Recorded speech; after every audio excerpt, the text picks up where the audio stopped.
ঐ টগৰ কি হ'ল? চাওঁ ফালে ভিতৰলৈকে আহ। এতিয়া ভিতৰলৈ নাযাওঁ। কি হ'ল? তোক কথা এটা ক'বলৈ আছে। কি কথা? তই যাৰ কাৰণে জীৱনটো শেষ কৰি এতিয়া এনেকৈ মৰি মৰি জীয়াই আছ, সি তোৰ কথা ভাবে বুলি তই ভাবনে? চা গোলাপ, মোৰ এইবিলাক কথা আলোচনা কৰিবলৈ একেবাৰে মন নাই। আৰু মোক লৈ কোনে কি ভাবে নাভাবে তাকো মোৰ জানি থাকিবলৈ দৰকাৰ নাই। তোক কিবা এটা দেখুৱাবলৈ আছে। কি?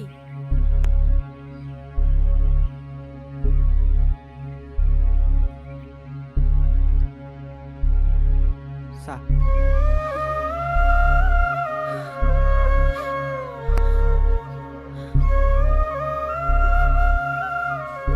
এতিয়া ক, তোৰ কথা বাদ দিলে ছোৱালীজনীৰ কথা সি ভাবিলেনে?